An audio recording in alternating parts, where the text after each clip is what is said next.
الحمدللہ رب العالمین والصلاة والسلام علی سید المرسلین وعلی آلہ وصحبہ اجمعین ومن تبعہم بإحسان الی یوم الدین. اعوذ باللہ من الشیطان الرجیم. بسم اللہ الرحمن الرحیم. فاسألوا اہل الذکر ان کنتم لا تعلمون. جامع مسجد اہل حدیث شیب پور کے ذمہ داران، مصلیان، میرے بزرگوں، بھائیوں، اللہ رب العالمین کا بڑا احسان اور اس کا بہت بڑا انعام ہے کہ اس نے ہمیں اور آپ کو دین اسلام کا ماننے والا بنایا. اس دین کی جو دنیا میں تمام ادیان میں اللہ کا پسندیدہ دین ہے، اس عظیم الشان نعمت میں بھی مزید زبردست انعام یہ فرمایا کہ ہمیں اس دین کو، خالص دین کو ماننے والا بنایا جو اللہ تبارک و تعالیٰ نے جناب محمد رسول اللہ صلی اللہ علیہ وسلم پر نازل فرمایا اور حکم دیا، اتبعوا ما انزل الیکم من ربکم ولا تتبعوا من دونہ اولیاء، کہ جو تمہارے پروردگار کی جانب سے نازل کیا گیا ہے اس کی اتباع کرو. ہم اگر صرف اس ایک نعمت دین کی، دین حق کی نعمت پر اللہ کا شکر ادا کرنا چاہیں تو اپنا سب کچھ نچھاور کر کے بھی اس نعمت کا حق یا حق کے شکر ادا نہیں کر سکتے کہ اللہ نے ہمیں کافر و مشرک نہیں بنایا، دوسروں کی پوجا کرنے والا نہیں بنایا، بدعتی نہیں بنایا، اللہ کے رسول صلی اللہ علیہ وسلم کی باتوں کے آگے دوسروں کی باتوں کو ماننے والا نہیں بنایا. یہ دین اور منہج اور اس کی بنیاد پر، اس کو ماننے کی بنیاد پر ہمارے درمیان جو رشتہ قائم ہوا وہ سب سے پاکیزہ، سب سے اعلیٰ رشتہ ہے. ولا اور برا کی یہ بنیاد ہمیں اور آپ کو جوڑ رہی ہے. میں آپ کے لیے اجنبی تھا، آپ میرے لیے، ہم ایک دوسرے سے ناواقف اجنبی تھے، لیکن آج ہم اکٹھا ہیں تو اس نعمت دین کی بنیاد پر اللہ رب العالمین نے جیسے یہ نعمت فرمائی اور اس کی بنیاد پر ہمیں اکٹھا کیا، پروردگار سے دعا ہے کہ وہ ہمارے اس اجتماع کو مفید، کارآمد اور دنیا اور آخرت کے لیے خیر کا باعث بنا دے. آج جس موضوع پر مجھے گفتگو کرنے کے لیے کہا گیا اس مجلس میں، وہ ہے کہ دین علماء کرام سے ہی سیکھا جائے. اس موضوع کی ضرورت کیوں پڑی؟ بڑی اہم اور علمی بات ہے، اصولی بات ہے، اور میں ایسا سمجھتا ہوں کہ ہاں مسجد کے مختصر سے افراد کے بیچ ہم یہ گفتگو، یہ موضوع چھیڑ رہے ہیں، لیکن آج امت کے بہت بڑے طبقے کو اس موضوع سے متعلق صحیح رہنمائی اور روشنی کی شدید ضرورت ہے. کیوں؟ اس لیے کہ اس معاملے میں دین کے سیکھنے سکھانے، اس کو سمجھنے سمجھانے کے معاملے میں اس میدان میں لوگوں نے عقل کے موٹے جو طریقے ہیں، فلسفے ہیں یا عقلی تقاضا ہے، اس کو بھی نظر انداز کر دیا. آج ایسا معاملہ ہو گیا کہ دین کے سیکھنے سکھانے کا معاملہ اہل علم کی بجائے دوسروں کی طرف پھیر دیا گیا، جو بہت بڑی ایک بے راہ روی اور گمراہی کی وجہ بن گئی. اور یہ شروع سے ہے. ہمارے یہاں ایک پرانا محاورہ بولا جاتا تھا اردو زبان میں، آپ نے بہت مرتبہ سنا ہوگا کہ نیم حکیم خطرہ جان، نیم ملا خطرہ ایمان. بظاہر یہ ایک محاورے کی طور پر بولا جاتا ہے، لیکن یہ بہت بامانہ تھا. آپ دیکھیے کہ آپ اگر بیمار پڑ گئے اور کسی ایسے آدمی سے علاج کرائیں جو حکمت کو، طبابت کو، ڈاکٹری کو ٹھیک ٹھاک جانتا نہیں ہے، تو عام طور سے سنجیدہ لوگ کہیں گے کہ یہ اپنے آپ کو خطرے میں ڈالنا ہے. بظاہر وہ آپ کی صحت کے لیے دعا دے گا، ہو سکتا ہے اس کی نیت اچھی ہو، لیکن ایسی دوا دے سکتا ہے جو آپ کی صحت کے لیے انتہائی مہلک ہو، آپ کی جان لینے کا باعث ہو یا بیماری کو مزید بڑھا دینے کا سبب بن جائے. نیم حکیم خطرہ جان. ایسا ہی معاملہ نیم ملا کا ہے کہ اگر آپ دین کی تعلیم اور درس یا افتاء اور فتوے کا معاملہ ایسے لوگوں سے کریں جو دین کو ٹھیک ٹھاک جانتے نہیں، اس کے اصولوں اور منہج و عقیدے سے واقف نہیں ہیں، تو آپ کی رہنمائی انتہائی غلط کر سکتے ہیں، حلال کو حرام اور حرام کو حلال بنا سکتے ہیں. اللہ رب العالمین کے دین کے معاملے میں ایسی باتیں بتائیں گے جس سے وہ خود بھی گمراہی کا شکار ہو اور آپ کو بھی گمراہ کریں. بڑی خطرناک اور نازک بات ہے. یہاں یہ سوال بھی پیدا ہوتا ہے کہ آج کل اتنے سارے لوگ عقل کی اس موٹی سی بات کو سمجھتے کیوں نہیں. میں نے اکثر دروس میں یہ سوال کیا کہ ایک بات بتائیے، اگر آپ کو کیس لڑنا ہے عدالت میں تو کیا آپ کسی بڑے ڈاکٹر کے پاس جاتے ہیں کہ ایم ایس ہے، ایم ڈی ہے، لندن اور امریکہ سے جو ہے میڈیکل کی ڈگریاں لے کر آیا ہے، تو وہ اتنا جب پڑھا لکھا ہے تو کورٹ میں ہمارا کیس لڑ لے؟ آپ میں سے کوئی کرے گا؟ میں سوال کر رہا ہوں. آپ کیس لڑنے کے لیے کسی ڈاکٹر کے دواخانے، کلینک، ہاسپٹل میں جاتے ہیں؟ نہیں جاتے. کیوں؟ اس لیے کہ وہ میڈیکل لائن کا آدمی ہے. ایک بہت بڑا انجینئر ہے، ہاں، آپ اس کے پاس جاتے ہیں کیا یہ کہنے کے لیے کہ مجھے فلاں فلاں مرض ہو گیا ہے، میرا آپریشن کرنا ہے؟ آپ نے اتنی اونچی اونچی ڈگریاں لی ہیں انجینئرنگ کی، ہاں، آئی ٹی میں اور فلاں انجینئر میں، سول انجینئر، جو بھی انجینئر ہو، آپ میرا آپریشن کر دیجئے. کسی انجینئر سے آپ آپریشن کرواتے ہیں کہ بہت بڑا عالم ہے وہ انجینئرنگ اپنی لائن میں؟ نہیں کراتے، کیونکہ یہ اس کی لائن نہیں ہے. آپ وکیل سے جا کے یہ نہیں کہتے کہ ہمیں مسجد بنانا ہے، گھر کی تعمیر کرنی ہے، ایک اچھا سا اتنے بائی اتنے کا گھر ہے یا مسجد ہے، اس کا نقشہ بنا دیجئے. وہ کہے گا میں وکیل ہوں، میں انجینئر نہیں ہوں. ہے نا؟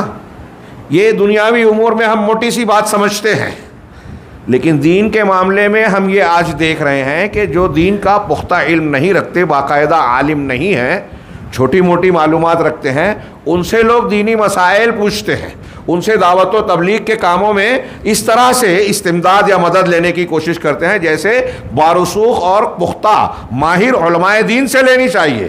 ان سے فتوے پوچھتے ہیں، دینی سوال پوچھتے ہیں، اور وہ بھی جواب دے رہے ہیں. یہاں اب ایک چیز یہ بھی آتی ہے کہ ایک عام آدمی یہ کہتا ہے کہ بھائی دین کے معاملے میں ہم یہ سنتے پڑھتے آئے ہیں کہ وَلَقَدْ يَسَّرْنَا الْقُرْآنَ لِلذِّكْرِ فَهَلْ مِن مُدَّكِرٍ. قرآن کو ہم نے ذکر اور نصیحت کے لیے یا حفظ کے لیے، دونوں ترجمے کیے جاتے ہیں، آسان کیا ہے. تو ہے کوئی یاد کرنے والا، کوئی نصیحت لینے والا؟ تو اب تو قرآن تو آسان ہے، ہر ایک کے سمجھنے کی چیز ہے. دنیا کا کوئی جاہل انسان قرآن سنتا ہے، اس کو قبول کرتا ہے، اسلام میں داخل ہو جاتا ہے، وہ مسلمان ہو گئے، سمجھا تب نہ داخل ہوا. تو اب یہ ایک اشکال ہے ہمارے یہاں کہ دین تو چھوٹے بڑے، عام اور خاص سب کے لیے آیا ہے. نبی کریم صلی اللہ علیہ وسلم ایک کافر کو قرآن پڑھ کر سناتے تھے اور اس کے بعد وہ ایمان قبول کر لیتا تھا. تو یہاں ہم کیوں اس کی پابندی لگا رہے ہیں کہ دین کو پڑھنے اور سیکھنے کے لیے عالم ہی ہونا چاہیے؟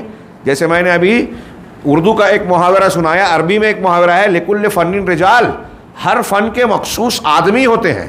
فن کا مخصوص آدمی ہونا الگ ہے اور بنیادی یا موٹی موٹی باتوں کا جاننا الگ ہے. یہ آپ حضرات اچھی طرح سے سمجھیں. ایک آدمی، جیسے مثال کے طور پہ آپ حدیثیں سنتے ہیں، علماء کرام سے پڑھتے بھی ہیں. اللہ کے نبی جناب محمد رسول اللہ صلی اللہ علیہ وسلم نے فرمایا بلغوا عنی ولو آیا، کہ اگر ایک آیت کا بھی آپ کو علم ہے تو میری جانب سے لوگوں تک پہنچاؤ، یعنی تبلیغ کرو. اب یہ ہم کہتے ہیں کہ آج ایک آدمی تھوڑی موڑی تقریر یاد کر لیا، قرآن کی آیتوں کو حفظ کر لیا، حدیثوں کو یاد کر لیا، وہ تقریر کر رہا ہے تو آپ اس سے چھڑ کیوں رہے ہیں؟ اللہ کے رسول صلی اللہ علیہ وسلم تو کہہ رہے ہیں کہ ایک حدیث بھی معلوم ہو تو لوگوں تک پہنچاؤ. پھر آپ یہ پابندی کیوں لگاتے کہ دین سیکھنا علماء سے ہی چاہیے؟ تو یہ اچھی طرح دماغ میں سمجھیں کہ کسی آدمی کا کوئی چیز جان لینا الگ چیز ہے، ماہر فن ہونا الگ چیز ہے. ایک چیز کو یاد کر لینا، یاد کر کے دوسروں کو سنا دینا، یہ الگ چیز ہے. لیکن سمجھانا، مسئلہ بتانا، استنباط کرنا، یہ بہت مختلف چیز ہے. درس و تدریس دینا بہت الگ چیز ہے. اس کی مثال میں انہی معاملات میں دوں، جیسے ابھی میں نے میڈیکل کی، ڈاکٹر کی مثال دی.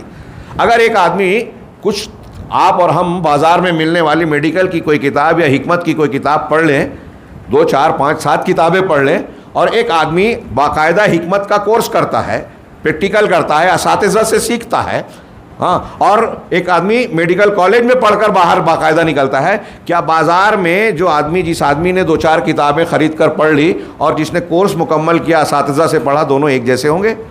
آپ بازار میں کتابیں پڑھنے والے سے علاج کروانے جاتے ہیں کیا؟ کورٹ میں ایک آدمی جائے اور آپ اور ہم میں سے کوئی کہے کہ میں نے قانون کی جو کانسٹیٹیوشن آف انڈیا ہے اس کی کتابیں میں نے پڑھ لی، آئین کی کتاب کو میں نے کافی کچھ سمجھ لیا ہے اپنے طور پر، لہٰذا مجھے عدالت میں کورٹ میں پریکٹس کرنے کا، آرگومنٹ کرنے کا، وکالت کا جو ہے وہ اجازت نامہ دیا جائے، یا میں اتنا جانتا ہوں مجھے جج بنا دیا جائے.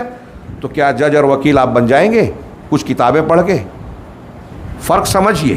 اللہ کے نبی صلی اللہ علیہ وسلم نے اگر آپ کو ایک آیت اور حدیث معلوم ہے پہنچا دینا، یہاں پہنچانے میں روایت کو بیان کرنے میں آپ کے حفظ کی ضرورت ہے، یاد کرنے کی، اور تدریس میں، فتوے میں آپ کو مسائل کو سمجھنے اور اس کے فنی اعتبار سے عبور اور مہارت حاصل کرنے کی ضرورت ہے. دونوں کو اچھی طرح فرق سمجھیں. یہ آج کل ہمارے یہاں علماء اور بردرز کی بحث چلتی ہے کہ بردرز سے استفادہ کیا جائے یا نہ کیا جائے. ہر ایک کا اپنا دائرہ کار ہے، ہر ایک کی اپنی صلاحیت ہے. جس کو جس لائق ہے یا جو جس مقام کا ہے اس کو اس کے مقام پر رکھا جائے. انزل الناس منازلہم، ان سے وہی استفادہ کیا جائے جو اس کا مقام ہے. ابھی میں نے کچھ مثالیں دی، یہ میں نے عقلی بنیاد پر باتیں کی، آپ اور ہم غور کرتے ہیں، سمجھتے ہیں. آئیے دین کی روشنی میں اس پر غور کریں.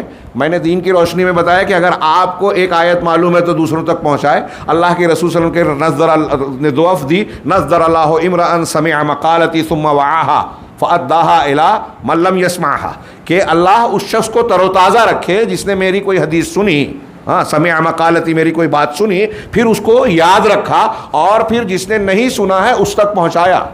فرب حامل فقہ، کہ کچھ ایسے فقہ کو اٹھانے والے ہیں، یعنی علم کو اٹھانے والے، کہ وہ اس تک پہنچاتے ہیں جو اس سے زیادہ فقہ والے ہیں، سمجھ والے. یعنی میں ایک آدمی کو ایک حدیث پہنچا رہا ہوں تو ممکن ہے، میں نے صرف یاد کیا، ممکن ہے جس کو میں نے پہنچایا ہے وہ مجھ سے زیادہ سمجھدار ہوں. غور کیا آپ نے کہ یہاں روایت کو بیان کرنے کے لیے صرف یادداشت ضروری ہے. میں نے پہنچا دیا، مجھے یاد تھی، میں نے پہنچا دیا، میں اس پر حکم لگا رہا ہوں یا اس کے اندر سے مسائل مستنبط کر رہا ہوں، یہ میرا کام یا میری صلاحیت نہیں ہے. جس نے سنا ہے ہو سکتا ہے مجھ سے زیادہ سمجھدار ہو. یہ پہنچانے والی بات ہوئی. اب فنی اعتبار سے یہ قرآن کی ایک آیت اور ایک حدیث میں نے پیش کی، اب فنی اعتبار کو اللہ کے رسول کا فرمان پیش کیا. اب آپ سوچئے کہ ہم دین سیکھنے سکھانے کے معاملے میں ہمارا معاملہ کیسا ہونا چاہیے. آپ دیکھیے کہ اللہ رب العالمین نے قرآن نازل فرمایا. اس کو کئی پہلوؤں سے دیکھیں، لیکن اگر میں تفصیل میں اور ایک ایک پہلو کو بیان کروں تو بہت وقت طلب ہوگا. اشارات کر رہا ہوں کہ اللہ رب العالمین نے ایسا نہیں کیا. آپ سوچئے کہ توریت، انجیل، زبور کو اللہ رب العالمین نے یکبارگی اتار دیا اکٹھا، اور پھر نبی کے ذریعے سے امت کو تعلیم دی. ایک اہم نقطہ یہ ہے کہ وہاں بھی بغیر نبی کے کتاب نہیں اتاری.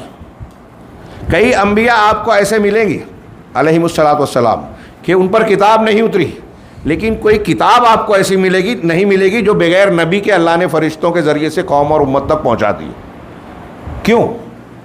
اس لیے کہ ٹیکسٹ بک، کتاب بغیر معلم کے کام نہیں کرے گی. کافی نہیں ہے کہ آپ کو میں کتاب بانٹ دوں، عام میں سے ہر شخص مطالعہ کرے اور سب وہی سمجھے جو بیان کرنے کا مقصود ہے، کتاب لکھنے والے کا مطلوب ہے، اس کے مراد اور معانی اور متعینہ مفہوم ہے، سب کے سب وہی سمجھیں، ایسا ضروری نہیں ہے. لہٰذا کتاب کے ساتھ سمجھانے والے کی ضرورت ہے، یعنی معلم کی ضرورت ہے. تو یہ انبیاء کرام کا معاملہ. جہاں تک قرآن، چونکہ یہ آخری کتاب تھی اور اللہ رب العالمین نے بیان فرمایا کہ اس کے بعد کوئی کتاب اور آپ صلی اللہ علیہ وسلم کے بعد کوئی نبی آنے والا نہیں ہے، لہٰذا اس کو اچھی طریقے سے سمجھانے کی ضرورت تھی. تو قرآن کو اللہ رب العالمین نے کس طرح نازل کیا، آپ غور کیجئے. پہلی وحی آ رہی ہے، سیدنا جبرائیل علیہ الصلاۃ والسلام لے کر آ رہے ہیں. بخاری کی وہ روایت اور واقعہ آپ نے سنا. نبی کریم صلی اللہ علیہ وسلم کو، اللہ کے رسول صلی اللہ علیہ وسلم کو آپ نے، حضرت جبرائیل نے بھیجا، گلے لگایا اور کہا اقرا، پڑھیے. وہ کہتے ہیں ما انا بقاری، میں پڑھ نہیں سکتا، پڑھنے والا نہیں ہوں، امی ہوں. پھر دوبارہ ایسا ہی کیا، پڑھیے.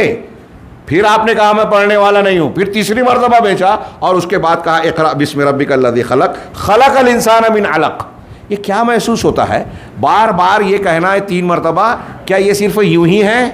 اس میں کئی باتیں لوگوں نے مستنبط کی ہے کہ نبی صلی اللہ علیہ وسلم کا بار بار یہ کہنا کہ میں پڑھنے والا نہیں، میں قاری نہیں ہوں، یہ اعلان ہے اس بات کا دنیا کے سامنے کہ دیکھیے دنیا کا سب سے بہترین کلام جو قیامت تک لوگوں کے لیے چیلنج بن کر معجزے کی حیثیت سے زندہ رہنے والا ہے، اللہ کا کلام ہے. یہ محمد کا کلام نہیں ہے، محمد تو وہ ہے جو پڑھتے پڑھنا بھی نہیں جانتے تھے علیہ الصلوۃ والسلام۔ اب ان پر یہ قرآن دیا جا رہا ہے تو کیسے دیا جا رہا ہے؟ ایسا نہیں کہ ایک دن میں پڑھنا سکھا دیا گیا ہو اور اس کے بعد جو ہے پوری کی پوری کتاب دے دی گئی ہو۔ سیدنا جبرائیل علیہ الصلوۃ والسلام آپ کے سامنے پڑھ رہے ہیں، آپ کو سمجھا رہے ہیں۔ حضرت جبرائیل علیہ الصلوۃ والسلام قرآن لے کر آئے، بہت غور سے سنیں، میں نے کہا لمبی بات کو میں بہت مختصر میں بیان کر رہا ہوں کہ اللہ تعالیٰ نے قرآن میں کئی جگہ فرمایا نزل بہ الروح الامین، یہ قرآن وہ کتاب ہے جس کو روح الامین لے کر آئے۔ نزل بہ، انزلہ، نزلہ، یہ مختلف تعبیرات قرآن میں نزول قرآن سے متعلق استعمال کیا۔ اللہ نے اتارا، تھوڑا تھوڑا اتارا۔ ہاں تو کیسے اتارا؟ جبرائیل کے ذریعے سے۔ صرف اتارا، حضرت جبرائیل نے پوسٹ مین کی طرح صرف پہنچا دیا؟ اللہ کے رسول صلی اللہ علیہ وسلم نے امت کو پوسٹ مین کی طرح صرف پہنچا دیا کہ آپ پڑھیں سمجھیں اپنا کام کریں؟ نہیں، صرف پہنچایا یا اتارا نہیں بلکہ سکھایا۔ سورہ نجم میں اللہ رب العالمین نے کہا علمہ شدید القویٰ ذو مرہ، کہ اس قرآن کو ایک انتہائی قوت والے، پوری قوت والے فرشتے نے سکھایا۔ علمہ، سکھایا، تعلیم دی۔ بہت اچھی طرح سمجھیں میرے بھائیوں، اگرچہ آپ کو لگے گا کہ یہ کچھ علمی سی باتیں ہیں، لیکن یہ ہماری ضرورت کا اور آج کے ماحول کا تقاضا ہے کہ ہم اس کو سمجھیں۔ دین کو وہیں سے لے جہاں سے لینا چاہیے، دین کو سیکھنے کا جو راستہ ہے اس کو، اس صحیح راستے کو اختیار کریں، ورنہ ہم محنت کر کے بھی کبھی کبھی گمراہ ہو جاتے ہیں۔ ہاں، اللہ رب العالمین نے حضرت جبرائیل علیہ السلام کے بارے میں فرمایا کہ انہوں نے سکھایا، تعلیم دی۔ علمہ شدید القویٰ، پوری قوت والے فرشتے نے آپ کو سکھایا۔ اب سکھایا، آپ قرآن میں اور بھی کئی مقامات پر دیکھیے۔ سورہ طٰہٰ میں اللہ رب العالمین نے ایک جگہ ارشاد فرمایا، جب نبی صلی اللہ علیہ وسلم کے پاس حضرت جبرائیل آتے تھے اور قرآن کی وحی کرتے تھے تو اللہ کے نبی صلی اللہ علیہ وسلم اس ڈر سے کہ کہیں قرآن کچھ چھوٹ نہ جائے جلدی جلدی پڑھتے تھے۔ تو سورہ قیامہ میں کہا لا تحرک بہ لسانک لتعجل بہ ان علینا جمعہ وقرآنہ فاذا قرأناہ فاتبع قرآنہ۔ یہ جو میں بیان کر رہا ہوں اس کو اس لیے بھی اچھی طرح سمجھیں کہ ہمارے یہاں نوجوانوں کو جب یہ بات بتائی جاتی ہے کہ دین علماء سے سیکھیں، تعلیم حاصل کریں، تو انہیں قرآن حدیث کی دلیلوں سے سمجھ میں نہیں آتا۔ یہ دلیلیں دے رہا ہوں میں کہ دین کو کیسے سیکھنے سکھانے کا نظام اللہ نے بتایا، رسول اللہ صلی اللہ علیہ وسلم نے بتایا، نہ صرف تھیوریکل زبانی طور سے بلکہ پریکٹیکل اور عملی طور سے بھی تعلیم دی کہ سیکھنا کس سے ہے، پہنچانا الگ بات ہے۔ ہاں، یہاں ان لوگوں سے نہیں، میں طنزاً نہیں کہہ رہا ہوں، بردرز سے نہیں، علماء سے سیکھنا ہے۔ ان سے آپ کچھ سن لیں ہوئے، جو اسٹڈی کی ہے وہ تقریر کر لیں ہوئے، سن لیں ہوئے، یہ ایک الگ چیز ہے۔ دین سیکھنے کا، سوال پوچھنے کا، سیکھنے سکھانے کا عمل کس سے ہونا چاہیے، یہ اللہ تعالیٰ نے انتظام بتایا۔ حضرت جبرائیل کے اللہ کے رسول سے کہہ رہے ہیں اللہ تعالیٰ لا تحرک بہ لسانک لتعجل بہ ان علینا جمعہ وقرآنہ فاذا قرأناہ فاتبع قرآنہ، کہ اپنی زبان کو قرآن پڑھنے میں بہت تیزی سے عجلت کے ساتھ حرکت نہ دیں۔ لا تحرک بہ لسانک، زبان کو اس طرح نہ ہلائے، لتعجل بہ، کہ اس میں آپ جلدی کریں۔ ان علینا جمع، ہمارے اوپر اس کے جمع کرنے کی ذمہ داری ہے۔ ان علینا جمعہ وقرآنہ، اور اس کے پڑھانے کی بھی، پڑھنے کی بھی۔ فَإِذَا قَرَأْنَاهُ فَاتَّبِعْ قُرْآنَهُ، جب ہم اسے پڑھیں یعنی جبرائیل علیہ السلام، تو تم آپ جو ہے پڑھنے کی اتباع کیجئے، اس کے پیچھے پڑھیے۔ ثُمَّ إِنَّ عَلَيْنَا بَيَانًا، پھر ہماری ذمہ داری ہے کہ ہم اسے بیان کریں۔ بہت اہم نقطہ، قرآن بھی اللہ نے دیا اور قرآن کا بیان بھی اللہ نے دیا۔ قرآن کے الفاظ بھی جبرائیل علیہ السلام نے پڑھ کر سنائے اللہ کی طرف سے، اور اللہ کی طرف سے قرآن کے معانی اور مطالب بھی بتائے گئے۔ دوسرے مقام پر قرآن نے کہا لیکن ہم نے آپ پر ذکر کو نازل کیا کیوں؟ لِتُبَيِّنَ لِلنَّاسِ مَا نُزِّلَ إِلَيْهِمْ، تاکہ آپ لوگوں کو وہ چیزیں بیان کریں جو ان کی طرف نازل کی گئی۔ یہ میں نے کہا کہ دیکھیے قرآن کو صرف اللہ نے الفاظ نہیں دیے، معنی بھی دیے، اور معنی کو تعلیم دینے کے لیے رسول کو متعین کیا، ایک ڈیوٹی بتائی۔ قرآن نے بتایا، آگے میں رسول کی بات کروں گا۔ ابھی حضرت جبرائیل کا تذکرہ کہ حضرت جبرائیل علیہ السلام جب اللہ کے پاس قرآن اللہ کے رسول کے پاس لاتے تھے تو سورہ طٰہٰ میں ایک جگہ اور فرمایا وَلَا تَعْجَلْ بِالْقُرْآنِ مِنْ قَبْلِ أَنْ يُقْضَى إِلَيْكَ وَحْيُهُ، کہ آپ کی طرف قرآن کی وحی کو پورا کیے جانے سے پہلے آپ قرآن کو پڑھنے میں جلدی مت کیجیے۔ اللہ تعالیٰ اپنے رسول کو کہہ رہا ہے کہ جب آپ کی طرف وحی کی جا رہی ہے تو اس وقت وحی پورا ہونے سے پہلے آپ جلدی کرنے کی کوشش کرنے لگتے تھے، تو آپ کو منع کیا گیا. اور وقر رب زدنی علما، اور آپ یہ بھی کہتے رہیے کہ پروردگار میرے علم میں اضافہ کر. غور کیجئے کہ میرے علم میں اضافہ کر، یہ کہتے رہیے. اللہ کے رسول اللہ کی حرص تھی نا جلدی کرنے میں، مطلب آپ علم حاصل کرنے میں تیزی دکھاتے تھے. یہ علم کی فضیلت ہے، علماء کی فضیلت ہے. تو آپ سے کہا گیا کہ عجلت سے کام نہ لیجیے. شیخ عبد الرحمن بن ناصر اس آیت کی تفسیر میں کہتے ہیں کہ اس میں طلب علم، طالب علم اور استاذ کے درمیان جو سیکھنے سکھانے کا عمل ہوتا ہے اس کا ایک ادب معلوم ہوتا ہے. وہ یہ کہ اگر استاذ کوئی بات بیان کر رہا ہے، کوئی مسئلہ بیان کر رہا ہے، تو اس کے بات کے درمیان قطع کلامی کر کے بیچ میں سوال نہ ڈالا جائے. اگر کوئی سوال ذہن میں آ رہا ہے، کوئی اشکال آ رہا ہے، اس کو اپنی بات پوری کر لینی جائے. یہ بیان کرنے میں بھی جو ہے رکاوٹ ہے اور فائدے کے لیے بھی نقصان دہ ہے، دونوں کے لیے. لہٰذا اس کی بات جب پوری ہو جائے، ہو سکتا ہے کہ اس کے سوال کا، اشکال کا جواب آگے کی گفتگو میں آ جائے اور اس کی بات پوری ہو جائے. اگر اشکال واضح نہ ہو تو آپ اس کے بعد سوال کیجئے. تو ادب تعلیم و تعلم یہاں معلوم پڑ رہا ہے. استاذ اور شاگرد کے درمیان کا ربط اللہ تعالیٰ بتا رہا ہے. مطلب یہ کہ استاذ سے سیکھا جائے، اور استاذ اللہ رب العالمین کی طرف سے متعین کیے ہوئے حضرت جبرائیل علیہ السلام تھے. حضرت جبرائیل علیہ السلام آپ کو پڑھا رہے ہیں. اب میں اشارے کروں، قرآن پڑھا رہے ہیں، قرآن کا معنی بتا رہے ہیں. کہیں ایسا ہے کہ پریکٹیکل آ کر آپ کو کہہ رہے ہیں. کہیں قرآن کا دیا ہوا سبق کا اعادہ کر رہے ہیں. بخاری کی روایت اب ہر سال سنتے ہیں رمضان میں کہ ہر سال جبرائیل علیہ السلام رمضان میں آتے تھے اور جتنا قرآن نازل ہو چکا ہوتا اس کا پورا دور کراتے تھے. اور جس سال آپ کی وفات ہوئی جناب محمد رسول اللہ صلی اللہ علیہ وسلم کی، آخری سال میں جب کہ قرآن بھی تقریباً مکمل ہو گیا نزول میں، اس سال حضرت جبرائیل نے پورا قرآن 2 مرتبہ آپ سے سنا آپ نے کہ حضرت جبرائیل نے جو آپ کو نازل وحی دی، سکھایا، سمجھایا، اس کے بعد اس کا اعادہ کروا رہے ہیں، سن رہے ہیں. اور پھر اللہ کے نبی صلی اللہ علیہ وسلم گاہے بگاہے صحابہ کرام سے سنتے تھے. عبداللہ ابن مسعود سے کہا کہ مجھے قرآن پڑھ کے سناؤ. کہا آپ پر قرآن نازل ہوا اور میں سناؤں. سورہ نساء پڑھی اور وہ آپ کی آنکھیں اشکبار ہو گئی. وہ جو حتی اذا جئنا بکا کیا ہے، وجئنا بکا علی ہؤلاء شہیدا والی آیت تک جب پہنچے، تو اس وقت آپ دیکھا کہ آنکھیں اشکبار. اللہ کے رسول نے روک دیا. اس میں ذمہ داری بتائی گئی تھی. آپ حضرت عبداللہ ابن مسعود سے سن رہے ہیں. کیوں سن رہے ہیں؟ بخاری مسلم کی روایت ہے کہ حضرت ابی بن کعب رضی اللہ تعالیٰ عنہ سے اللہ کے رسول نے کہا کہ تم مجھے قرآن لم یکن الذین کفروا پڑھ کر سناؤ. انہوں نے کہا کہ اللہ کے رسول آپ صاحب قرآن ہیں، میں آپ کو سناؤں. کہا اللہ نے مجھ سے کہا ہے کہ میں آپ سے قرآن سنوں. لم یکن الذین کفروا. حضرت ابی نے کہا کیا اللہ نے میرا نام لیا ہے؟ کیا اللہ نے میرا نام لے کر کہا ہے کہ مجھ سے سنوں؟ ہاں آپ کا نام لیا ہے. حضرت ابی خوشی سے رونے لگے، آنکھوں سے آنسو جاری ہو گیا. اللہ رب العالمین کسی بندے کا نام لے کر کہے ان سے قرآن سنیے، کتنی عزت کی بات ہے. یہ قرآن سے یہ عزت ملی، قرآن کے عالم ہونے سے وجہ سے عزت ملی. اور اللہ کے رسول صلی اللہ علیہ وسلم کو اللہ کی طرف سے یہ کہنا، جہاں اس بات کا کی سند ہے کہ حضرت ابی قرآن کے علم میں بہت اعلیٰ ہے، وہیں اس بات کی طرف بھی اشارہ ہے کہ قرآن کو سیکھنے سکھانے کا عمل تعلیم و تعلم کے ذریعے سے کرتے رہنا چاہیے. آپ سبق دے اس کے بعد سنیں، یہ طریقہ کار ہو. قرآن کو اللہ تبارک و تعالیٰ نے توریت انجیل زبور کی طرح یکبارگی نازل نہیں کیا. اس کی وجہ کافروں کے اعتراض کی شکل میں جواب دیتے ہوئے اعتراض کا ذکر کر کے سورہ فرقان میں اللہ نے فرمایا وقال الذین کفروا، کہ کافروں نے، جن لوگوں نے کفر کیا، انہوں نے کہا لولا نزل علیہ القرآن جملۃ واحدہ، کہ ایسا کیوں نہیں ہوا کہ محمد صلی اللہ علیہ وسلم پر قرآن یکبارگی اکٹھا نازل ہو گیا ہو، ایک ساتھ کیوں نہیں آ گیا؟ تو اللہ تبارک و تعالیٰ نے کہا، جواب دیا کذالک لنثبت بہ فؤادک ورتلناہ ترتیلا. ہاں ایسے ہی ہم نے قرآن کو تھوڑا تھوڑا اتارا. کیوں؟ تاکہ ہم اس کے ذریعے سے آپ کا دل مضبوط کر دیں. سن رہے ہیں آپ؟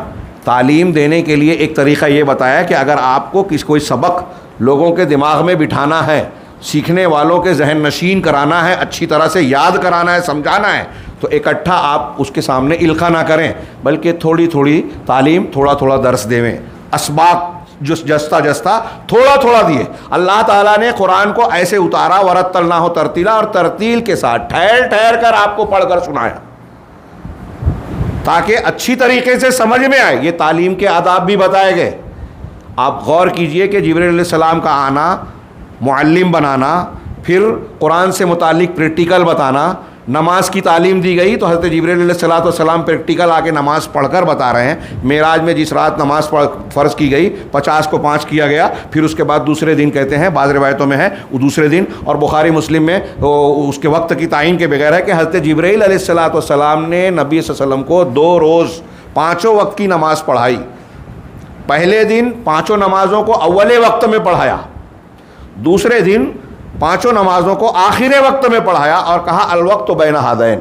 یہ 2 دن میں نے جو نمازیں پڑھائی ہیں اللہ کے رسول, یہ نماز کے اوقات ان دونوں کے بیچ میں ہیں. آپ دیکھیے کہ نماز کے اوقات کی بھی تعلیم دی جا رہی ہے, اور پڑھا کر دکھانے میں نماز کے طریقے کی بھی تعلیم دی جا رہی ہے.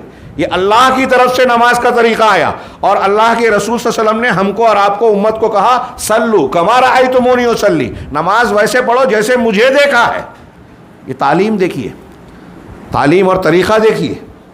اب میں نے پہلا اسٹیپ بتایا کہ جبرائیل علیہ السلام کو اللہ نے نبی صلی اللہ علیہ وسلم کا معلم بنایا, معلم قرآن اور معلم شریعت. اس کے بعد جناب محمد رسول اللہ صلی اللہ علیہ وسلم کو معلم کائنات اور معلم امت بنایا. چنانچہ قرآن نے متعدد مقامات پر فرمایا لقد من اللہ هو الذی بعث فی الامیین رسولا منہم یتلو علیہم آیاتہ ویزکیہم ویعلمہم الکتاب والحکمہ. لقد من اللہ والی آیت سورہ آل عمران میں ہے. یہ ایسی اس معنی کی آیت یا اس سیاق کی آیت 4 جگہ ہے قرآن میں. تو یہ میں نے سورہ جمعہ کی آیت پڑھی کہ اللہ ہی وہ ذات ہے جس نے امیوں میں, ان پڑھ لوگوں میں, انہی کے درمیان سے ایک رسول بھیجا. فرشتہ نہیں, نور نہیں, انسانوں میں سے تمہاری جنس کا رسول بنایا. اور پھر اللہ نے کیا کہا آگے, یتلو علیہم آیاتی, وہ قرآن کی تلاوت کرتے ہیں تم پر, ان پر. تو صرف تلاوت نہیں کرتے, قرآن پڑھ کر سنا دیا. ہاں, اگر اتنا ہی ہوتا تو دنیا کا ہر شخص جو ہے ایک جیسا عالم ہوتا. کیا بردرز, کیا آپ اور کیا میں اور کیا فلاں. علماء میں غیر علماء میں کوئی فرق نہیں ہوتا. جو قرآن پڑھنا سیکھ گیا بس اتنا کافی ہو گیا. اس میں بھی نہ پڑھنے والے الگ ہو جاتے, لیکن جو قرآن سیکھ گیا. لیکن اللہ کے رسول صلی اللہ علیہ وسلم کا عمل کیا بتایا کہ یتلو علیہم آیاتی, اللہ کی آیتوں کی تلاوت کرتے ہیں, ویزکیہم, اور ان کا تزکیہ کرتے ہیں, صفائی کرتے ہیں, تربیت کرتے ہیں.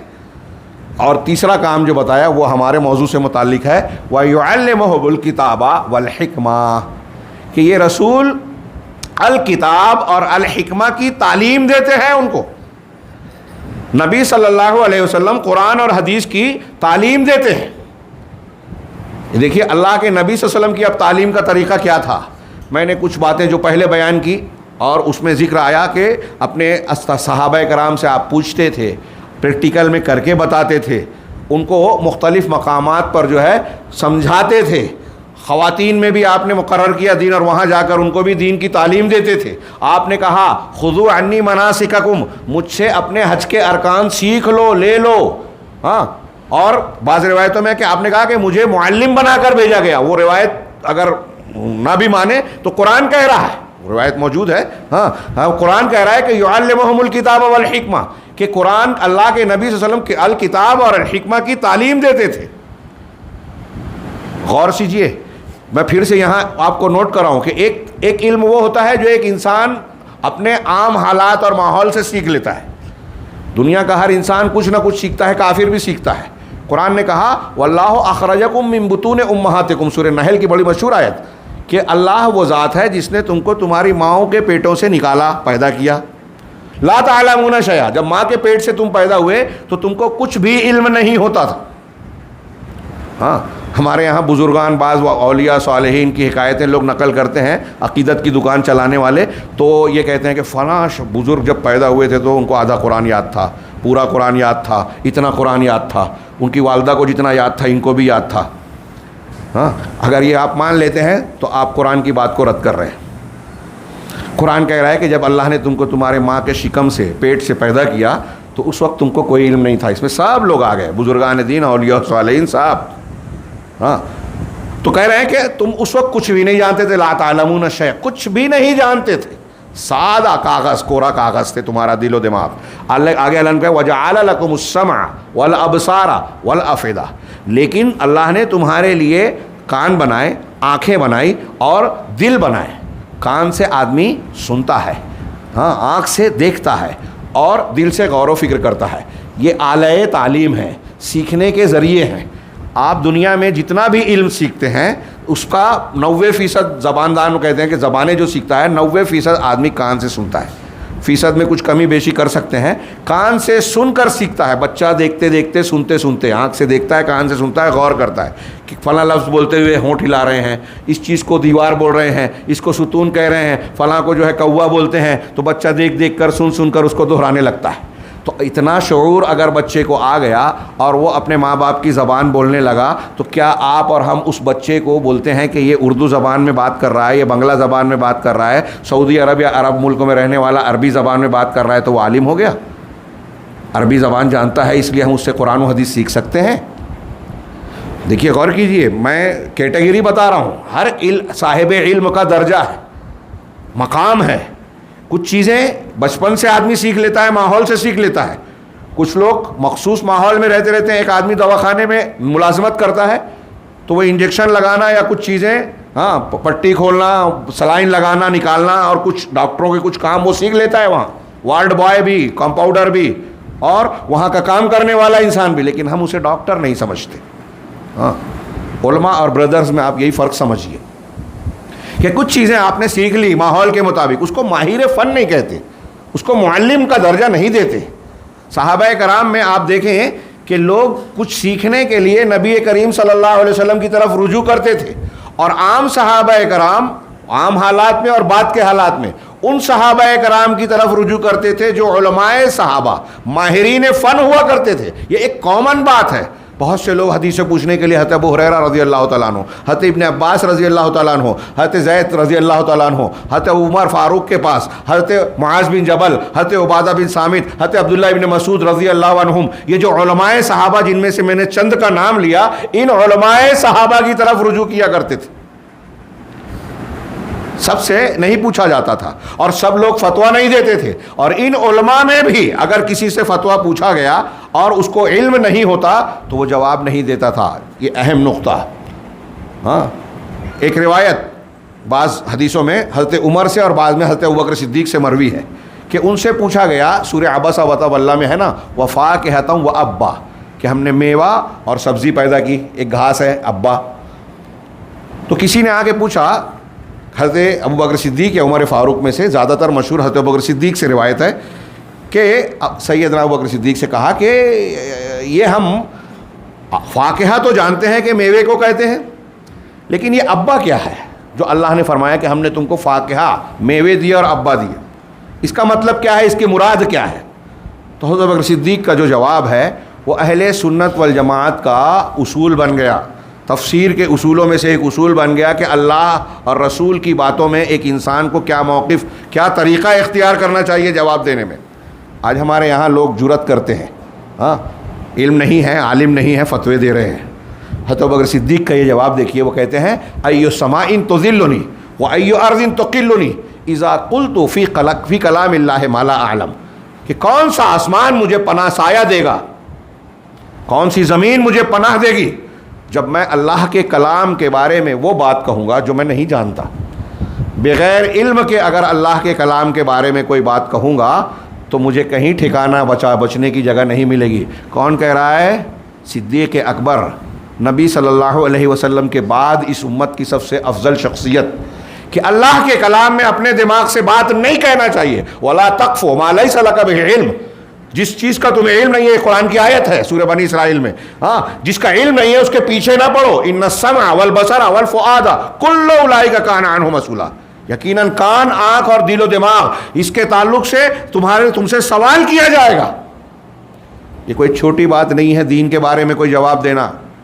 ہاں، حضرت امام احمد بن حنبل رحمہ اللہ کہتے تھے کہ اس آدمی کو فتویٰ دینا نہیں چاہیے.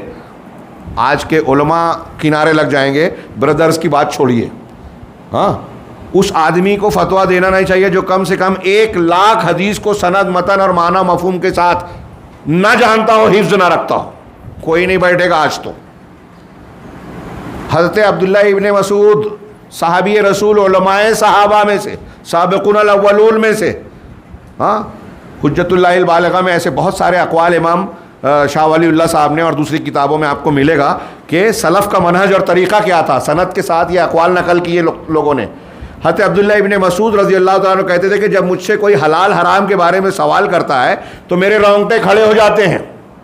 یہ جو آپ کہتے ہیں کہ برادرز کی تقریر سننا چاہیے یا کوئی بھی ایک آیت کو حدیث کو سنتا ہے لوگوں تک پہنچا سکتا ہے، وہ غور سے سنیں کہ پہنچانا، کسی حدیث کو روایت کو سنانا، ہاں، کمپیریٹیو اسٹڈی کرنا یہ الگ چیز ہے. فتویٰ دینا، قرآن حدیث کے فہم کو جاننا، تدریس اور تعلیم دینا، اتھارٹی کے ساتھ بیان کرنا یہ الگ چیز ہے. حضرت ابن مسعود اور ان کا کیا مقام ہے، لیکن کہتے ہیں کہ جب مجھ سے کوئی حلال حرام پوچھتا ہے تو میرے رونگٹے کھڑے ہو جاتے ہیں. امام شعبی، عامر بن شرحبیل بہت بڑے تابعی ہیں، لگ بھگ میں سمجھتا ہوں، مجھے یاد پڑتا ہے کہ 200 صحابہ کرام سے ملے، بہت سے لوگوں سے روایتیں سنی، شاگرد ہوئے. وہ کہتے ہیں کہ ہمارے زمانے کا معاملہ یہ تھا، حال یہ تھا کہ اگر کوئی انسان فتویٰ پوچھنے کے لیے آتا، سوال کرنے کے لیے آتا، تو ایک عالم اس کے دوسرے عالم کے پاس بھیجتا کہ ان کے پاس جاؤ، وہ مجھ سے زیادہ علم والے ہیں. دوسرا تیسرے کے پاس بھیج دیتا، تیسرا چوتھے کے پاس. گھومتے گھماتے وہ پہلے کے پاس آ جاتا. تو امام شعبی رحمہ اللہ فرماتے ہیں کہ ایسا وہ اس لیے نہیں کرتے تھے کہ اللہ کے علم کو، دین کے علم کو چھپانا مقصود ہوتا تھا، یا وہ جانتے نہیں تھے، بلکہ وہ ڈرتے تھے کہ اللہ تعالیٰ کے دین کے بارے میں مجھ سے سوال کیا جا رہا ہے، اگر میں نے غلطی سے غلط جواب دے دیا تو اللہ کے یہاں میری پکڑ ہوگی، کیا جواب دوں گا. محمد بن منقدر یہ بھی تابعی ہیں. یہ کہتے ہیں کہ اگر کوئی شخص فتویٰ دے رہا ہے، حلال حرام کے بارے میں، کسی کے بارے میں، شریعت کے بارے میں بیان کر رہا ہے، سوال کا جواب دے رہا ہے، تو غور کر لے، سوچ لے. اس لیے کہ جب وہ دین کے بارے میں بات بتا رہا ہے تو اللہ کے اور بندے کے درمیان میڈیٹر اور نمائندہ بن رہا ہے. آپ نے کسی شخص سے پوچھا کہ شریعت میں یہ کر سکتے ہیں کہ نہیں، حلال ہے کہ نہیں، جائز ہے کہ نہیں، حرام ہے یا حلال ہے، کھا سکتے ہیں نہیں کھا سکتے ہیں. تو اب آپ سے جب سوال کیا تو وہ کیا پوچھ رہا ہے؟ اللہ کے دین کے بارے میں سوال کر رہا ہے. دین کس نے بنایا، حلال حرام کا حق کس کے پاس ہے؟ اللہ کے پاس ہے. اب آپ کہہ رہے ہیں کہ حلال ہے، آپ کہہ رہے ہیں حرام ہے، اس کا مطلب یہ کہ اس آدمی کو یہ یقین ہے کہ آپ اللہ کا دین بتا رہے ہیں. اگر آپ نے اللہ کے حلال کو حرام اور حرام کو حلال بتا دیا تو سوچئے کتنا بڑا سنگین جرم ہے.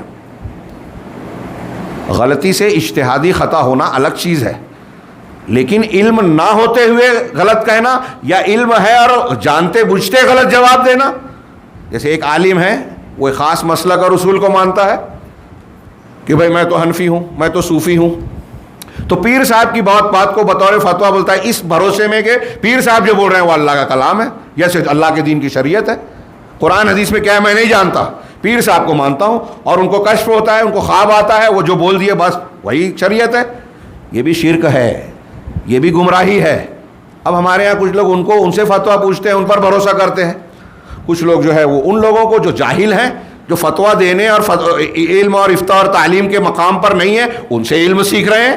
یہ بھی گمراہی ہے. یہ کوئی چھوٹی موٹی گمراہی نہیں ہے، بہت بڑی ہے. اور آج اس کی بنیاد پر امت میں بہت ساری خرابیاں پیدا ہوئی ہیں. امام مالک کا وہ جملہ یاد آ رہا ہے کہ امت کا ہمارے یہاں ایک طبقہ ایسا ہے جس نے علم کو حاصل نہیں کیا اور دین کے راستے پہ چلا تو اس نے امت کے ہی لوگوں کے خلاف تلواریں نکال لی.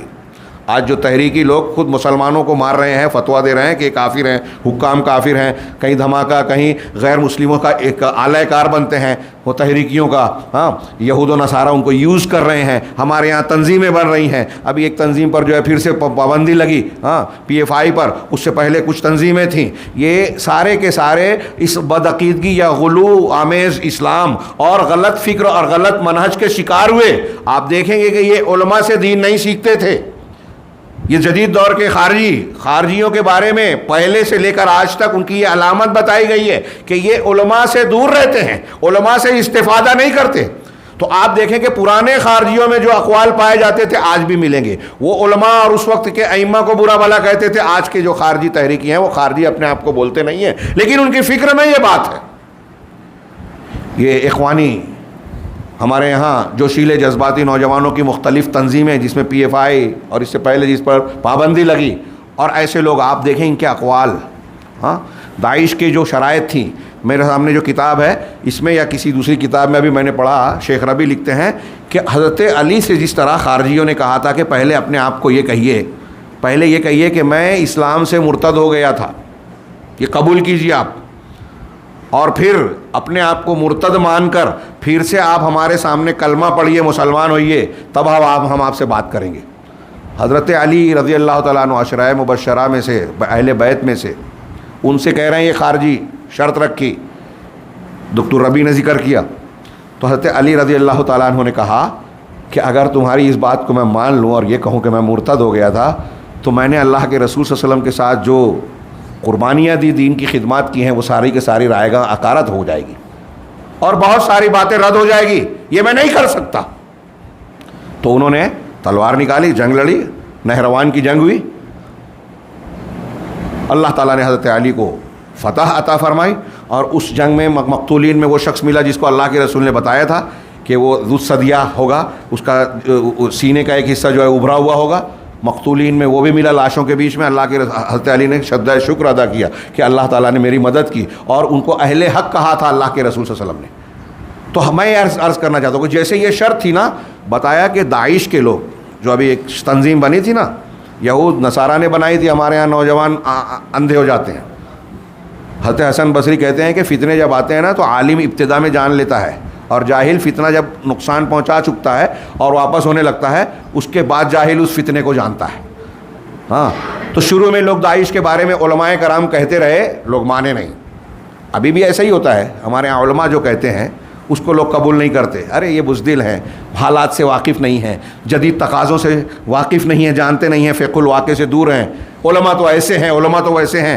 یہ ایک سازش کے تحت جو چلایا گیا ہے، اور ہمارے یہاں منکرین حدیث، تحریکی، اخوانی، خارجی، رافضی، ان کے ایجنٹ، یہ سب جو میں نے نام لیا، یہ صرف بھرپائی کے لیے نہیں، یہ حقیقت ہے.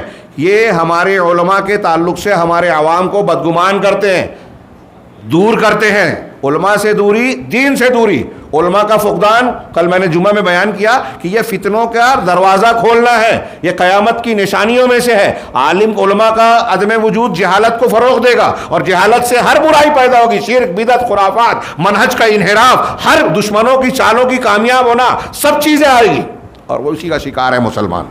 بات تھوڑی یعنی ادھر اس طرح سے آگے بڑھ گئی کہ آپ یہ ان مسائل سے جڑے ہوئے مسائل کو سمجھ سکتے ہیں کہ ہم جو بات کر رہے ہیں وہ خالی خلی نہیں ہے. آج ہماری زندگی سے کتنے بڑے خطرات اس سے جڑے ہوئے ہیں، اس پہلو کو نظر انداز کرنے کی وجہ سے. تو میں عرض یہ کر رہا تھا، کہا تھا کہ علماء سے صحابہ کرام میں اور اس زمانے میں ایک طریقہ اور وتیرہ یہ تھا کہ حلال حرام کا فتویٰ دینے سے ڈرتے تھے. میں آج دیکھتا ہوں ہمارے کچھ بھائی، ان کی نیت اچھی ہو سکتی ہے، ہاں، ایڈوکیٹ فیض صاحب اور ڈاکٹر ذاکر نائک صاحب اس سے پہلے تھے، اور ایسے کئی لوگوں کو میں نے دیکھا.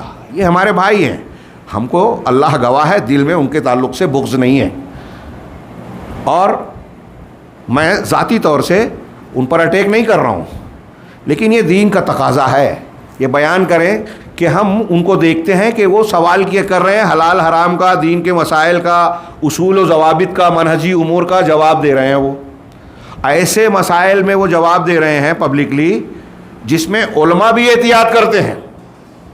میں نے ابھی کچھ سلف کا قول بتایا نا، حضرت عبداللہ ابن مسعود، حضرت امام احمد بن حنبل، امام شافعی، ان کو چھوڑیے. آج کے زمانے میں میں اپنی بات کہہ رہا ہوں، چھوٹا عالم ہوں میں، لیکن اللہ گواہ ہے کئی مقامات پر. ابھی کل ہمارے یہاں کھانے پینے کے درمیان کچھ سوالات کیے گئے، ہاں، دیوالی اور اس کی مٹھائی اور اس سے متعلق. میں یہ کوشش کر رہا تھا کہ میرے اگرچہ شاگرد ہیں اور کچھ تعلق والے علماء ہیں، یہ جواب دے دیں، مجھے جواب نہ دینا پڑے. واللہ فتویٰ دینا الگ چیز ہے، تقریر کرنا یا کچھ مسائل جو ہم نے جانا ہے اسٹڈی کرنا، بیان کرنا الگ چیز ہے. ہاں، حلال حرام بولنا اور پھر اس کے ما لہو ما علیہ کو جانے بغیر کئی مسائل ایسے ہوتے ہیں کہ آپ ایک حالات میں ایک ہی فتویٰ ہر حالت میں نہیں دے سکتے. عام طور سے کچھ تفصیلات ہوتی ہیں ایک جاہل آدمی کو آپ دیکھیں گے کہ کسی مسئلے میں ایک پہلو کی حدیثیں یا آیتوں کو جانا، اب اس کے سامنے جب سوال اٹھا فوراً حکم لگا دیتا ہے، فوراً فیصلے ٹھوک کے کہتا ہے میں یہ کہتا ہوں یہ حرام ہے، میں یہ کہتا ہوں یہ حلال ہے، جبکہ اس کی مختلف شکلیں ہو سکتی ہیں۔ ابھی قرآن میں آپ دیکھیں گے کہ جو بدعتی فرقے گمراہ ہوئے، اب ایک آیت ہے لیسا کمثلہ شیء وہو السمیع البصیر، اللہ تعالیٰ کے اسماء و صفات کے بارے میں یہ اہل سنت والجماعت کا دستور کہلاتی ہے یہ آیت۔ پہلا ٹکڑا ہے کہ اللہ کے جیسا کوئی نہیں، دوسرا ٹکڑا ہے کہ وہ سننے والا دیکھنے والا ہے۔ یہاں تفصیل کا موقع نہیں ہے، میں صرف یہ بتانا چاہ رہا ہوں کہ جہمیہ اور ان کے موافقین جو اللہ کے اسماء اور صفات میں اس گمراہی کا شکار ہوئے کہ اللہ کے اسماء و صفات کا یا تو انکار کر دیا یا اس کی تعویل کی، تحریف کی، تو انہوں نے اس ٹکڑے کو لے لیا کہ اللہ کے جیسا کوئی نہیں۔ تو اگر جیسا کوئی نہیں ہے تو انہوں نے کہا کہ اب اگر ہم اللہ کو کہتے ہیں کہ وہ حی ہے اور ہم بھی حی ہے، اللہ کا ہاتھ ہے قرآن میں ہے، اب ہمارا بھی ہاتھ ہے، تو جب اللہ کے جیسا کوئی نہیں قرآن کہہ رہا ہے اور ہم یہ کہیں کہ اللہ کا ہاتھ ہے تو یہ تو اللہ کے جیسا قرار دینا ہو جائے گا، گمراہی ہو جائے گی، اس لیے کہا کہ اللہ کا ہاتھ نہیں ہے، قرآن کا رد کر دیا۔ اب ید کہا ہے بل یداہ مبسوطتان، تو اس کے دونوں ہاتھ کھلے ہوئے، تو کہا کہ یدا سے مراد ہے اللہ کے نعمت اور قدرت۔ جب نعمت اور قدرت تو تثنیہ لانے کی کیا ضرورت تھی، وہ ایک علمی بحث ہو جائے گی۔ اللہ تعالیٰ نے قرآن میں کہا کہ میں نے آدم کو اپنے ہاتھوں سے پیدا کیا، اگر نعمت اور قدرت مانا ہی ہوتا تو ابلیس لعنت اللہ علیہ یہ فرماتے، ہاں جیسے یہ آج کل جو نقطے لاتے ہیں، ابلیس یہ جواب دیتا اللہ سے کہ تو نے آدم کو جو ہے اپنی نعمت اور قدرت سے پیدا کیا تو مجھے بھی تو نعمت اور قدرت سے پیدا کیا، مجھ میں اور اس میں فرق کیا ہے؟ خصوصیت بتائی نا اللہ نے، ما منعک ان تسجد لما خلقت بیدی، یہ میں ان کا جواب دے رہا ہوں۔ تو اب انہوں نے ایک ٹکڑا لیا اور اللہ کی صفات کے بارے میں گمراہ ہو گئے، اگلا ٹکڑا چھوڑ دیا وہ السمیع کہ وہ سننے والا دیکھنے والا ہے، سننے والا دیکھنے والا ہے لیکن اس کے جیسا کوئی نہیں، وہ بھی سنتا ہے ہم بھی سنتے ہیں، لیکن ہمارا سننا اس کی طرح نہیں ہے، اس کا سننا ہماری طرح نہیں ہے۔ ابھی آپ میری بات سن رہے ہیں، کچھ سنا کچھ نہیں سنا، توجہ ہٹ گئی، اگر 2 لوگ بولنے لگے 4 لوگ بولنے لگے، سب کی نہیں سنیں گے، ایک فاصلے سے کوئی بول رہا ہے نہیں سنیں گے، اور نہ جانے کیا کیا اس میں ہم تفصیل بیان کر سکتے ہیں۔ اللہ رب العالمین السمیع ہے، کائنات کی ہر آواز کو سن رہا ہے، ہر آواز کی نیت کو بھی جانتا ہے۔ ہم یہاں سب جتنے بیٹھے ہیں بلکہ پوری دنیا کے لوگ جو آدم علیہ السلام سے لے کے آخری قیامت تک جتنے انسان اور جنات ہیں سب جمع ہو جائیں، سب اللہ سے دعا مانگیں، اللہ سب کی دعا کو سنے گا، نہ صرف سنے گا بلکہ یہ بھی جانے گا کہ کون کس جذبے سے کس نیت سے دعا مانگ رہا ہے۔ اس کا سننا ہمارا سننا ایک جیسا ہوا کیا؟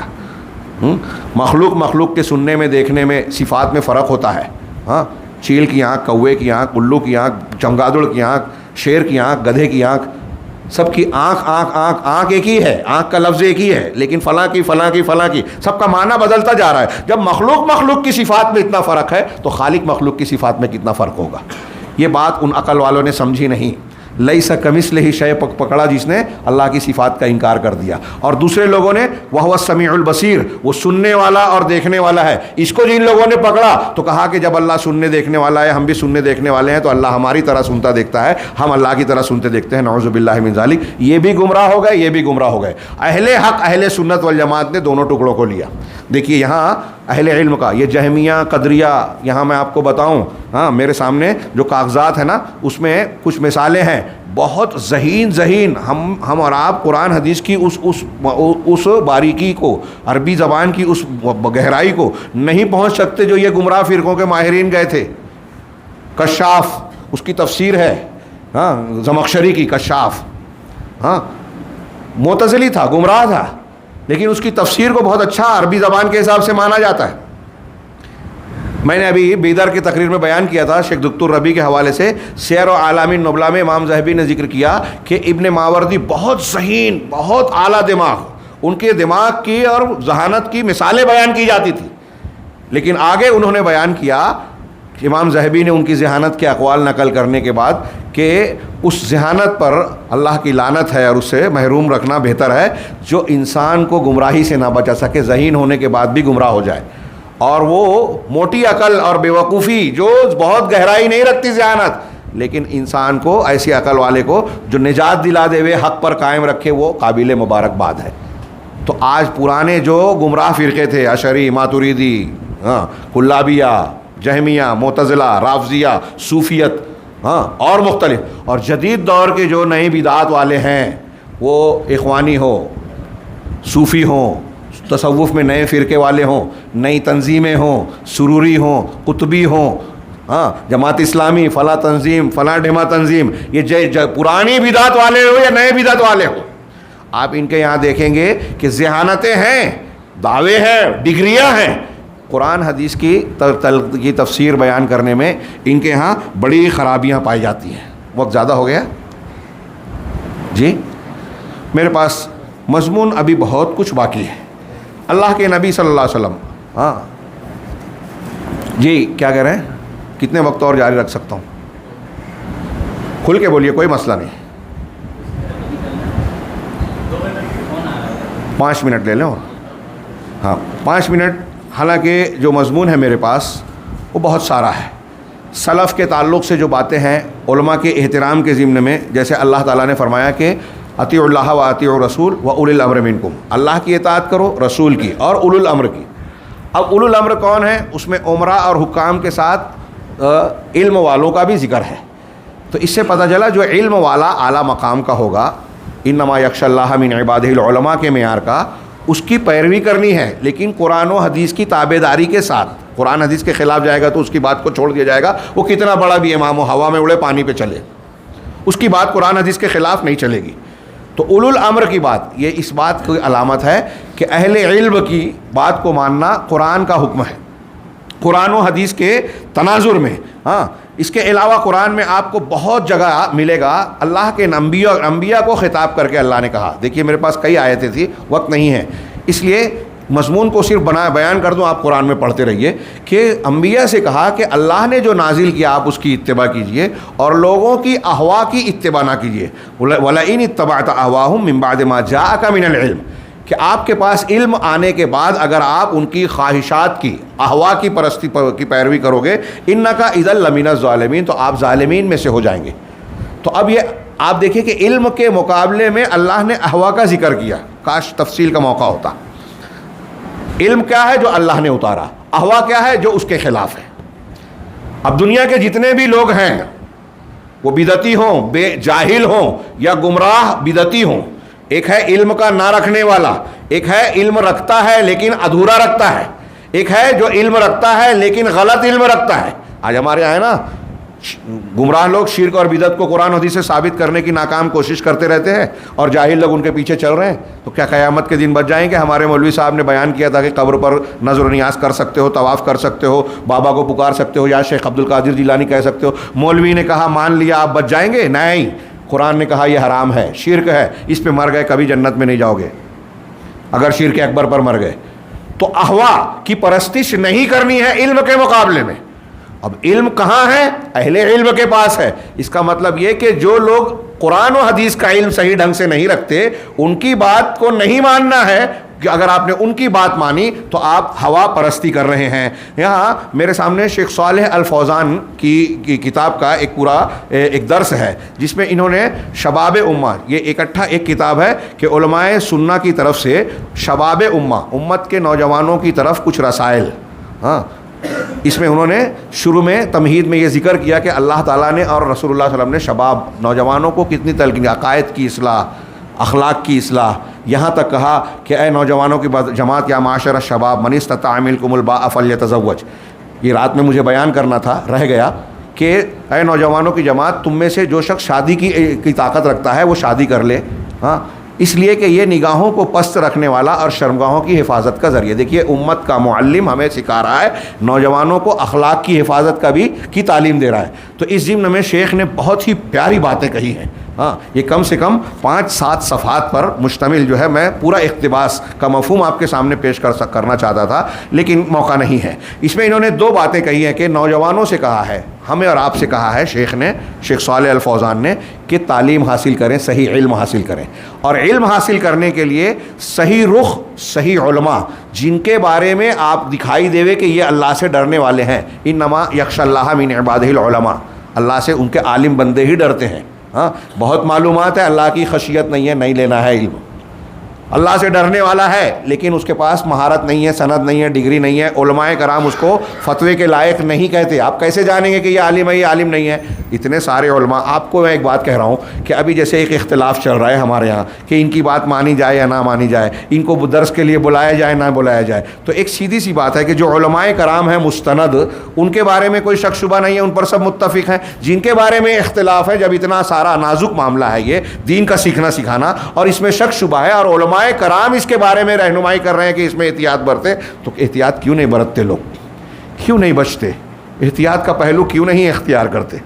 عام مسائل میں شریعت میں یہ اصول ہے کہ اگر دو مسئلے میں آپ کو فیصلہ نہیں کر پا رہا ہے تو جس میں احتیاط ہے اس کو اختیار کریں. تو یہاں کیا ہے, اگر آپ کسی شخص کو اچھی نیت سے بلا رہے ہو, وہ بھی اچھی نیت والا ہے لیکن غلط دین, کم معلومات کی وجہ سے غلط فتویٰ دیتا ہے, غلط معلومات دیتا ہے, تو کس کا نقصان ہے اس میں؟ ہم اور آپ کہہ رہے ہیں میں یہ بیان کر رہا ہوں یا علماء کرام بیان کر رہے ہیں, تو کیا ان سے دشمنی ہے یا اس میں ہمارا کوئی فائدہ ہے, آپ کا کوئی نقصان, کیا کس مرحلے میں فائدہ ہے؟ یہ شریعت کی ذمہ داری ہے. تو شیخ نے بھی بڑی عاجزی سے کہا اور پھر علماء کی پہچان بھی بتائی کہ دوسرے علماء جن کو بتا رہے ہیں کہ یہ فتویٰ دینے کے لائق ہیں, یہ قابل استفادہ ہیں, معلم ہو سکتے ہیں, ایسے معتبر علماء جو دنیا میں موجود ہیں, اگرچہ بہت کم ہیں لیکن ہیں, ان سے استفادہ کیا جائے. چنانچہ علم کو علم کے ذریعے سے دروس کی شکل میں, محاضرات کی شکل میں, جمعہ کے خطبوں کی شکل میں یا دوسرے مقامات پر جہاں دین سیکھا جاتا ہے, وہاں بہتر سے بہتر ماہر اور معتبر علماء, اللہ کی خشیت رکھنے والے علماء سے استفادہ کیا جائے. یہاں میں بات اگرچہ وقت ہو گئے لیکن دو نقطہ شیخ نے بتایا کو اس کا صرف سرسری ذکر کر دوں کہ دین سیکھنے کے سلسلے میں دو منحرف چیزیں ہیں, اس کو میں یہاں توجہ دلانا چاہتا ہوں نوجوانوں سے. تو یہ انہوں نے ڈیٹیل میں کہا ہے, میں دو جملے میں کہوں. پہلی چیز یہ کہ کتابوں سے استفادہ, آج کل نیٹ کا زمانہ ہے, یہ نیٹ پر اور ادھر ادھر چلے گئے, کیا کیسٹ سن لی, تو کسی عالم بڑے عالم کی کیسٹ سن لی, کتاب پڑھ لی اور یہ سمجھ لینا کہ ہم عالم ہو گئے. ہمارے بردرز حضرات محنت کرتے ہیں, وہ یہی کرتے ہیں. علماء سے باقاعدہ درس لے کر اصولوں کو سیکھ کر فنی اعتبار سے باریکیاں جانے بغیر اگر آپ صرف کتاب پڑھ رہے ہیں تو یہ کافی نہیں ہے. شیخ نے اس کی تفصیل بیان کرتے ہوئے یہ بتایا کہ دیکھیے طریقہ کار سلف سے خلف تک یہ ہے کہ علماء سے ملاقات کی جائے, ان سے استفادہ کیا جائے, ان سے سیکھا جائے. اگر صرف کتاب ہی کافی ہوتی تو دیکھیے قرآن کی بات ہم نے پڑھی, محدثین جو ہے محدثین کے پاس جاتے تھے. اس کے علاوہ وہ خوارج کے بارے میں حدیث میں موجود ہے کہ وہ قرآن تم سے بہتر پڑھ, تم اپنا قرآن کا پڑھنا ان کے سامنے بہت حقیر سمجھو گے لیکن ان کے حلق کے نیچے قرآن نہیں اترے گا. تو پتہ یہ چلا اللہ کے رسول کی حدیث سے کہ صرف پڑھ لینا یہ سند نہیں ہے. کسی نے اگر پڑھ لیا علماء کی کتاب یا قرآن حدیث کے ترجمے کو آپ کے سامنے تقریر میں بیان کر دیا تو وہ اس کے لائق نہیں ہو گیا کہ آپ کو دین سکھائے, معلم بنے یا مفتی بن کر آپ کو فتویٰ دے, حلال حرام بیان کر. بہت اچھی طریقے سے سمجھیں. یہ پہلی چیز جو بیان کی, اس پر انہوں نے کئی دلیلیں بیان کی ہیں. دوسری بات انہوں نے کہی کہ ایک نوجوانوں سے کہی کہ دعات ضلالت جو گمراہی کی دعوت دینے والے ہیں آج بہت زیادہ ہو گئے ہیں, ان سے اے نوجوانوں تم ہوشیار رہو. اللہ کے رسول صلی اللہ علیہ وسلم کی حدیث ہے کہ میں اپنے امت پر آپ لوگوں کے بارے میں گمراہ کرنے والے اماموں سے ڈرتا ہوں. اللہ کے رسول نے کوئی خانہ چھوڑا نہیں ہے, ہم کو سب بتا دیا. تو اس میں ایک اہم بات بتائی کہ گمراہ کرنے والے امام ہوں گے, جہنم کی طرف دعوت دینے والے امام ہوں گے, ہمارے ہی بیچ میں ہوں گے, ہماری زبان میں بات کریں گے. تو ایسے لوگوں سے ہوشیار رہیں. ایک حدیث کے الفاظ ہیں کہ میں اپنی امت پر ایسے منافق سے جو بڑی زبان کا جانکار ہے, فصاحت و بلاغت سے بات کرتا ہے, بڑی اچھی تقریر کرتا ہے, بولنے میں ماہر ہے, ہاں, اور آج کل اس کو استعمال کرتے ہیں کہ وہ لوگ جو غلط ہیں ان کے پاس ٹی وی چینل, اسباب, اچھا کیمرہ وہ ہے, اور ہمارا نوجوان کہتا ہے کہ دیکھو مولوی لوگ تو پیچھے ہیں, یہ لوگ آگے ہیں, گلیمر کی دنیا ہے. یہاں جدیدیت مت دیکھیے, اسباب مت دیکھیے, اصول دیکھیے, علم دیکھیے, دلائل دیکھیے. تو شیخ نے اس کو بھی بڑے اچھے طریقے سے بیان کیا, مثالیں دی طب کی, ڈاکٹری کی, اور پھر قرآن کی ایک آیت سے استدلال کیا کہ اللہ تعالیٰ نے کیا کہا, فَاسْأَلُوا أَهْلَ الذِّكْرِ إِن كُنتُمْ لَا تَعْلَمُونَ. اگر علم نہیں ہے تو اہل ذکر سے پوچھو. اہل ذکر کون ہے؟ اہل علم ہے, معتبر علماء ہیں. ذکر قرآن اور حدیث کو کہتے ہیں. جو قرآن حدیث کو سمجھتا ہے, جانتا ہے, اس کو اس سے سوال کرنا چاہیے. لہذا اہل ذکر کا وہ کیا جائے. اور ایک روایت میں اس کا ذکر کر کے بات کو ختم کرتا ہوں. بخاری کی بہت مشہور اور لمبی حدیث ہے کہ ایک آدمی نے 99 قتل کیے تھے, 99 قتل کیے تھے. اس کو ندامت ہوئی اور وہ شخص گیا ایک راہب کے پاس, ایک راہب کے پاس. اگر میں کہوں تو کوئی طنز نہ سمجھیں کہ ایک ایسا آدمی جو دیندار تو تھا لیکن عالم نہیں تھا. ہاں فضائل اعمال والا مان لیجئے کوئی صوفی پیر صاحب یا بردر کہہ لیجئے, ان کے پاس گیا اور پوچھا کہ میں نے 99 قتل کیے. یہ میں پھر سے کہوں طنز نہیں کر رہا ہوں, سمجھانے کے لیے کہہ رہا ہوں. اشارہ کروں تو لوگ سمجھتے نہیں ہیں آج کل. میں نے 99 قتل کیے, اب میں توبہ چاہتا ہوں. کیا میری توبہ ہے؟ کہا ارے اتنے قتل کیے کہاں سے توبہ قبول ہوگی؟ جاہل تھا, فتویٰ دے دیا. اس نے اس کو بھی مار دیا کہ جہاں ایسا نہیں سینچری پوری ہو جائے, 100 پورا کر لیا. لیکن پھر ندامت ہوئی, ایک عالم کے پاس گیا جس کے پاس علم تھا, بخاری مسلم وغیرہ کی بہت مشہور حدیث ہے, آپ جانتے ہیں. تو اس نے کہا کہ توبہ کیوں نہیں ہے, تم ایک کام کرو, جس بستی میں تم رہتے ہو یہ برے لوگوں کی بستی ہے, فلاں نیک اور عابد زاہد لوگوں کی, متقی پرہیزگار لوگ بستی ہے, تم وہاں چلے جاؤ اور اللہ سے سچے دل سے توبہ کرو, انشاءاللہ تمہارا گناہ معاف ہوگا, اللہ غفور رحیم ہے وغیرہ وغیرہ. تو وہ اپنے گھر سے نکلا, راستے میں اس کی موت ہو گئی. رحمت کے فرشتے آئے کہ ہم اس کی روح لے جائیں گے, توبہ کر کے آیا تھا. عذاب کے فرشتے آئے کہ بڑے گناہ کیا ہے. ہاں بعض روایتوں میں ہے کہ ایک تیسرا فرشتہ اللہ کی طرف سے آیا دونوں کے بیچ میں, بعض روایتوں میں کہ اللہ کی طرف سے ندا آئی. کیا آئی؟ کہ اس کو دونوں بستیوں سے پیمائش کی جائے کہ جس سے قریب ہوگا ان لوگوں کے ساتھ اس کا انجام کیا جائے. اور اللہ نے نیک لوگوں کی بستیوں کی طرف کے فاصلے کو کہا کہ تو قریب ہو جا, اور اس کو کہا کہ دور ہو جا. اور جب ناپا گیا تو ایک بالش تو وہ نیک لوگوں کی بستیوں سے زیادہ, بستی والوں سے زیادہ قریب تھا. ہاں یہ پوری روایت آپ جانتے ہیں. اس پوری روایت کا ماحصل اس میں ایک نقطے کی بات شیخ فوزان نے بیان کی, صالح الفوزان نے, کہ دیکھیے وہ آدمی جو خیر اور جنت کے راستے پر گیا, سچی تڑپ کے ساتھ گیا تھا, تو کیوں اس کو یہ خیر ملا؟ جب اس نے عالم سے فتویٰ پوچھا, جب اس نے راہب سے, عبادت گزار سے. اس میں شیخ اوزائی اور دوسرے لوگوں کے اقوال دکتور ربی نے پیش کیا ہے کہ ابن سیرین وغیرہ کہتے ہیں کہ یہ دین, یہ جو تمہارا دین ہے نا, یہ اسناد اور یہ تمہارا دین ہے, تم دیکھو کہ اپنا دین کس سے لے رہے ہو. راویوں کو دیکھو, امام مالک, امام ابن سیرین کے اقوال اس سلسلے میں سب بدعتی لوگوں سے دین مت لو, حدیث مت لو, سیکھو مت. اللہ تعالیٰ قیامت کے دن تم سے اس کے بارے میں پوچھنے والا ہے. امام اوزائی کہتے ہیں کہ ایک آدمی بدعت کرتا ہے تو شیطان اس کو عبادت کی طرف لگاتا ہے. ایک حق کا متلاشی ایک عام آدمی جب اس کے پاس آتا ہے تو اس کی عبادت, ریاضت اور نیکیوں کو دیکھ کر اس سے متاثر ہو جاتا ہے. ایسے ہی ہمارے یہاں ہوتا ہے کہ ارے صوفی لوگ تو تزکیے کی بات کرتے ہیں, فضائل اعمال والے تو وہاں جاتے ہیں جہاں بعض دیہاتوں میں جو لوگ نماز نہیں پڑھتے تھے ان کو مسجد میں لے آیا, فلاں یہ کام کر دیا, فلاں یہ کام کر دیا. تو ایسی کچھ چیزوں کو رجھانے کی بتاتا ہے. وہ ہو سکتا ہے وہ اچھی ہو, لیکن جب وہ اس کے ساتھ ہوتے ہیں تو پھر اپنی ہوا, احوا اور بدعات و خرافات کے ذریعے اس کو اصل دین اور منہج سے دور کرتا ہے. یہ بہت بڑا المیہ ہے اور ہوشیار رہنے کی ضرورت ہے. تو شیخ نے اس کو ذکر کر کے کہا کہ آج اس کی پابندی نہ کرنے کی وجہ سے ہمارا نوجوان والدین کے ساتھ کی بات نہیں مانتا, علماء سے بات نہیں مانتا, مسجد سے تعلق نہیں رکھتا, اور پھر سری طور سے, خفیہ طور سے ایسے لوگوں سے کانٹیکٹ کرتا ہے, دوسروں کا شکار بنتا ہے, غائب ہو جاتا ہے, جمعہ جماعت چھوڑ دیتا ہے, جماعت کا ساتھ نہیں دیتا, اور پھر پتہ چلتا ہے کہ فلاں جگہ دھماکہ ہوا, وہاں مقتولین میں پایا گیا, فلاں جگہ پولیس نے ریڈ ماری, وہاں گرفتار ہوا, فلاں شخص جو ہے ایسا کیا, اور پھر ماں باپ پریشان رہتے ہیں. امت کو بدنام کرنے کا ذریعہ بنتا ہے. اس سے وہ اپنی زندگی بھی برباد کرتا ہے, اپنے گھر اور اپنی قوم کو بھی جو نقصان پہنچاتا ہے. اللہ تعالیٰ سے دعا ہے کہ وہ ہمیں دین کو دین کے راستے سے سیکھنے کی توفیق عطا فرمائے, اس کی قدر و قیمت کو پہچاننے اور اس کی قدردانی کرنے کی توفیق دے, اور پھر اس کے اپنی طاقت کے مطابق اس کے حقوق کو ادا کرنے کی توفیق دے. اس کی برکت سے دنیا اور آخرت میں ہمیں کامیابیوں سے نوازے. وآخر دعوانا ان الحمد للہ رب العالمین وصلی اللہ علی نبینا محمد.